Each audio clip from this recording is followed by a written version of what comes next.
What's happening, everybody? Welcome. This is Whistlekick Martial Arts Radio, and on today's episode, Andrew and I are talking about measuring progress as a martial artist.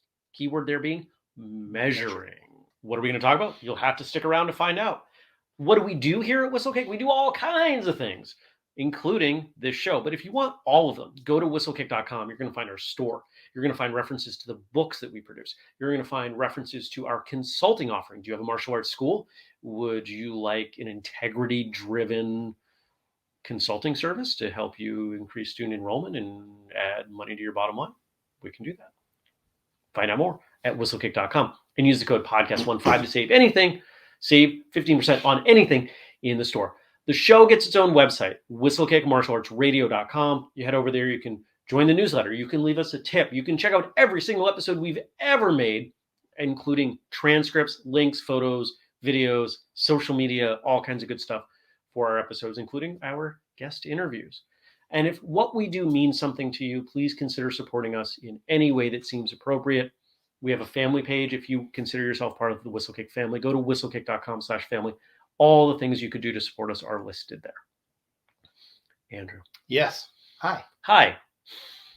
One of the things that challenges many people, maybe even most people, in martial arts is the distinct difficulty in measuring progress, with the exception of rank. Correct. And it is why I believe rank is used so frequently as a yardstick. It's a retention tool. It's a motivation tool. But it's also, well, I'm better than you because I have this number of stripes or I'm this rank or whatever. When, let's face it, anybody who's been training for more than a few years knows that's not always the best metric. I've known some absolutely wonderful people, at lower ranks that can outperform in a variety of ways people that are even in their own school that are higher ranks. Rank is not always the best determinant. Sure. We know that, but we don't really have much else. So it's what we tend to use. So Exactly. Should we just give up and go home? No, I mean, obviously not. And this episode came about because, we were about it with a previous episode that was released a few weeks ago when we did the word association. And, this concept of measuring progress came up, and it got to me thinking, as an instructor, not just martial arts, but in drumming as well, that, I have students that because I'm instructing and I see their progress level, can see how they're getting better, but they don't, because for them they're playing every day. The analogy is the same when you see someone, a child, they don't see themselves growing a little bit every day, but somebody who hasn't seen them for a year is like, oh my gosh, you've grown so much. And they're like, I don't think I've grown, because you don't see it because you're in it every day. Right. And so, I think being able to measure progress is an important skill to be able to have. And sometimes we need tools to figure out, how do we do that? Yeah. I think being able to measure our own progress is a wonderful and important skill for our own self-motivation and really making sure that we are getting back from our training what we put in, which I've said many times, you will get back exactly what you put in. And as instructors, whether you own the school or not, being able to help your students, for you and your students to be able to see their progress, to be able to measure that progress, I think is really important. Let's start with something that doesn't happen very often in martial arts: objective metrics. Sure. There are some schools that I know of that will ask at various rank testings, do this many push-ups or run this distance. Yep. And I think it's a missed opportunity, because if you can do one push-up more today than you could a year ago, you are stronger. Like, it just it's a fact. Sure. Right. Yep. And I think testing is something that has a place outside of actual rank testing. Just the ability to check how things are going. I think this has come up once on the show. I used to have my students in the kids class, how many kicks could they do? I think it was in a minute. In a minute, yeah. You had mentioned that before. And we were charting that. And they loved it. how many did I get last time? Oh, I did 3 more this time. And they were so excited. Yep. Now, does that necessarily mean that the kicks they did were the best quality and that they were working? No. But it's something that they can see that is definable and objective. The clock is objective. The standard that we used was objective, and they got better at something. Yep. And the excitement there, especially in the absence of other measurable elements, was pretty profound. Yeah, we do jump rope in our class for the kids. How many times can they actually get and for, especially the little kids class, like they might only get 5, but next time they get 7, they're super excited. Yeah. What are the things? Let's try and come up with a quick list. What things could be measured in somewhat of an objective way? So obviously you mentioned strength stuff. So whether it be pull-ups or push-ups or sit-ups, obviously those things. Stretching, flexibility. I have, I'm working on my flexibility. So I have a place on the floor in my home dojo where my foot goes against the wall, and then I stretch my legs as far as I can, and I have marked it out, and I'm working on getting a little further each time. Yeah. So like that is one that's a great measurable that you can do. The wall is not going to move. The wall is not going to move. You can put it. You don't even need the metric. I mean, you might want it of putting down numbers on the floor or a tape measure. Yep. You could just have a piece of painter's tape. Yep. And okay, you can even write the date on it. Kind of like how we all did. Did we all have our height measured on a door frame? I think we all had that. Yeah, same thing. Same kind of deal. You can measure. If you don't know, painter's tape doesn't leave residue on floors, which is why it's awesome. Yeah, and so I mean, I think that's one that's pretty easy to work on. Objectively being able to determine how much better you are at something. Speed, whether it's something like I said, techniques in 60 seconds or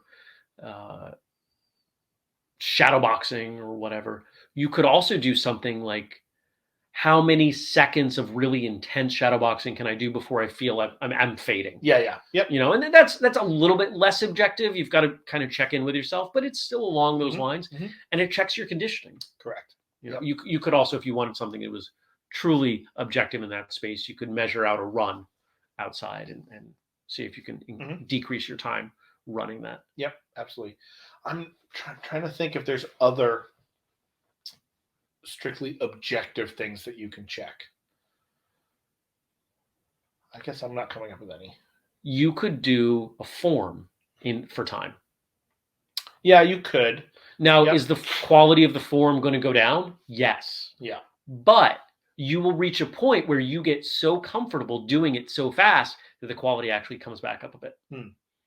Yeah. So and I think it's important to point out, just because these objective metrics exist does not mean that they encompass the entirety of what is of value in martial arts training, for sure. Okay. What are some things that we can... I thought of something else. Yeah. Breaking. That's as objective as you get. You either break it or you don't. 4 boards is more than 3 boards. It is, absolutely. Anything else? No, I think I'm good. Here's the next one, and this is the one that I think is of even more value. We're doing it right now, recording. Yeah, that's a great point. If you're working on something, let's say you're working on a form, and let's say if you're a new student, I do this form better this week than last week. I did it 4 times. That's all it took to get better, to notice I got better. But what about when you've been training for 5, 10, 20 years, 40 years? How do you know that something you're working on is actually better? You have to observe it. Yep.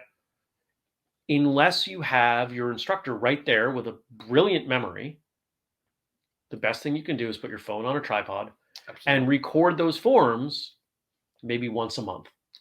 And I'm killing myself that I didn't think of it, because for the listeners and watchers who may not know, I've started a group that is devoted around doing forms for 100 days.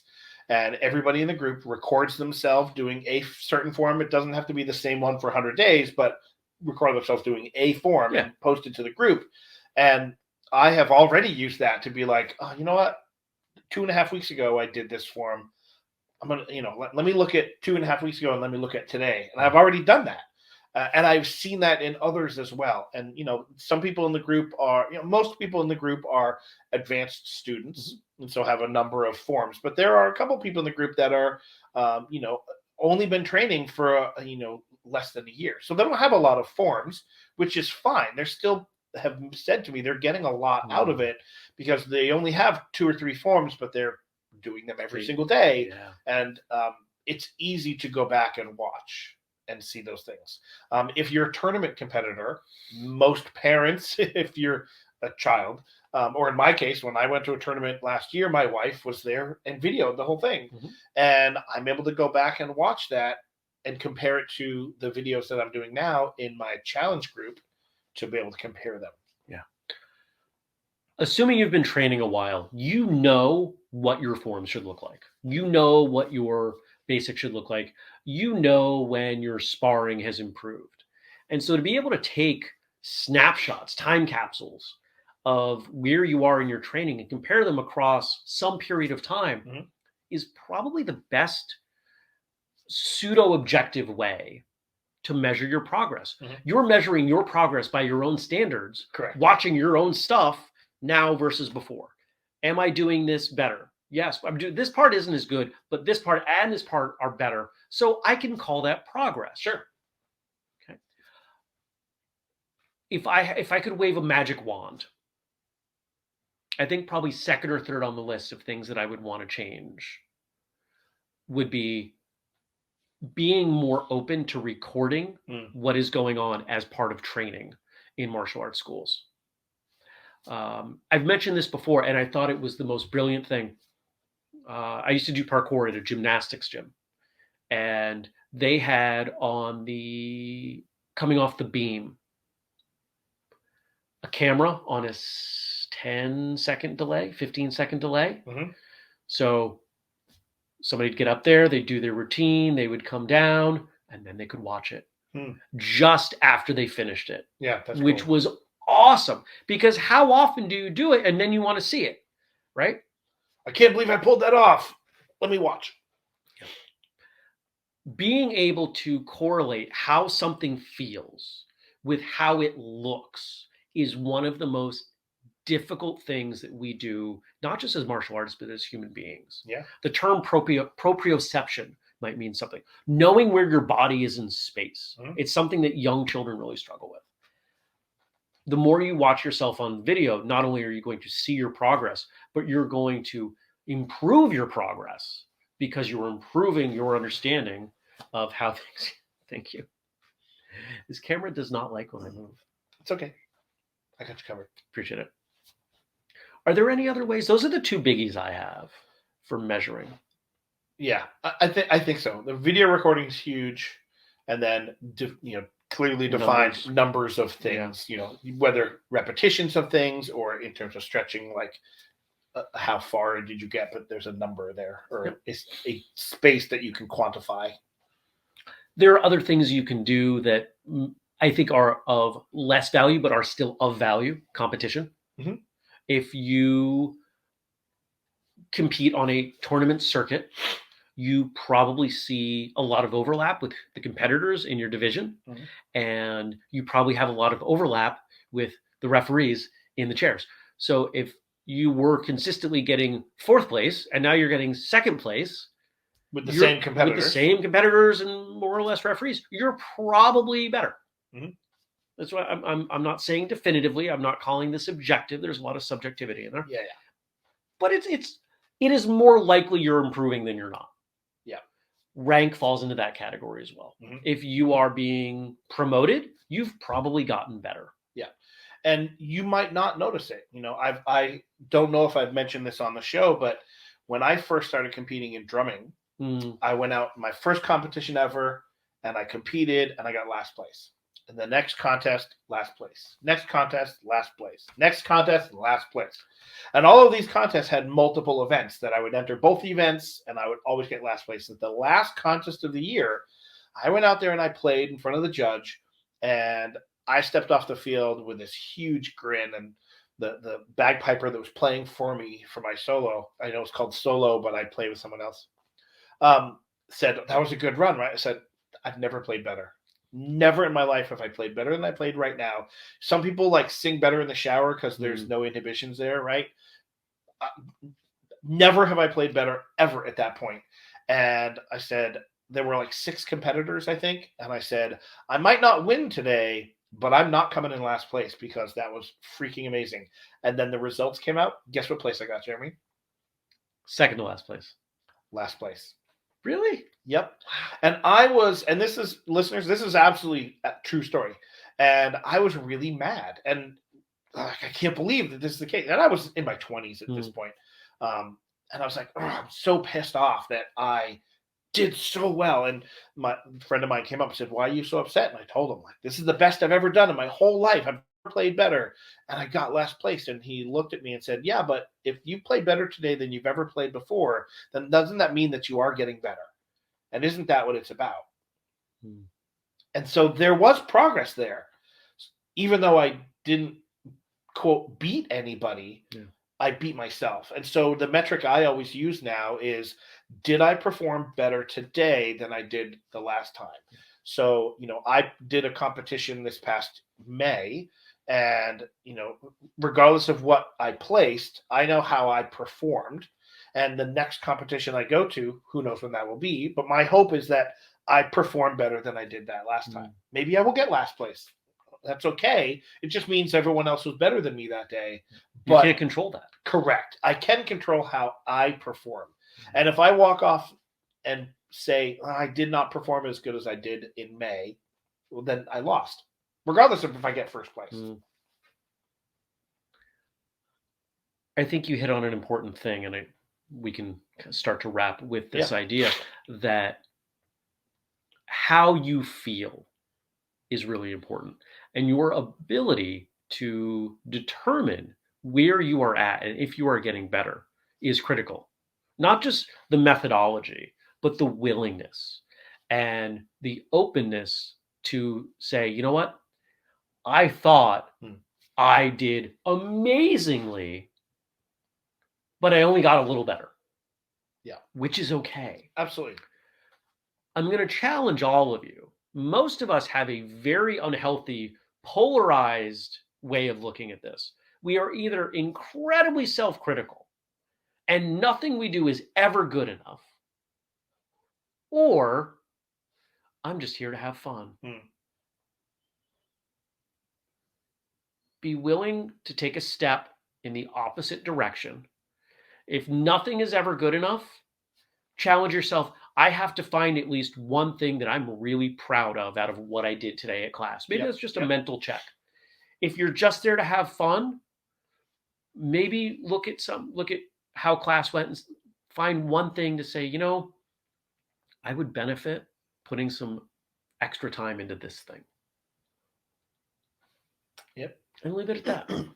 Well, at the Highland Games where we're competing drumming and bagpiping and stuff, I will often say to people towards the end of the day, how did you play today? And they'll be like, oh, I took second. No, I didn't ask how you placed. Wasn't my question. I asked, how did you play? How do you feel you played? Oh, I played, not so great. Oh, okay, well, you got something to work on. Or I played awesome. Well, that's great. Yeah. The number on the bottom of the score sheet is irrelevant to me. There are 2 questions that I ask people when they step out of training or competition or anything. You've heard me ask this question before. Did you have fun? Did you learn something? I mean, you asked that a lot at Free Training Day, for sure. Yep. Whenever somebody comes up to me, oh man, this is amazing. This is the best. Did you have fun? Did you learn something? Yep. Because if you can check both of those boxes, you will remain training and you will remain learning and you will get really, really good. And it doesn't just apply to martial arts. It applies to everything. Have fun, learn something. Yep. It's one of the reasons why Free Training Day does so well. Yeah. Our goal at Whistlekick is to connect, educate, and entertain. We're connecting people, and when they leave, they say they have fun, and they learn something. Connect, educate, entertain. That's why we do what we do. If you want to see all the things that we do, go to whistlekick.com. It's all there. from the Patreon to the consulting to the Martial Journal to the store Tour schedule. to tour schedule, all in weekend, free training days. So much going on. I'm really sorry you missed it, by the way, free training day this year. It was amazing. Some of those people may have come. Yeah, but there are, some of them will not have gone. Some of them will I'm sorry. not. Next year. Come next year. There's nothing like it. Okay. If what we do means something, please support us in any way that makes sense. Buy something, donate money via PayPal at whistlekickmartialartsradio.com. Tell someone about what we do. That is still the thing that we ask for the most. Cost nothing. It costs nothing. I think it's the thing that I mean, it's connect, educate, and entertain in that order for a reason. It's the connect part. It's the part that we want the most. Let's all come together. So I think that's a good place to wrap up. If you have feedback or questions or anything like that, you can email me, Jeremy at whistlekick.com. Andrew is Andrew at whistlekickmartialartsradio.com. Our social media is at whistlekick everywhere you could think of. Until next time, train hard, smile, and have a great day.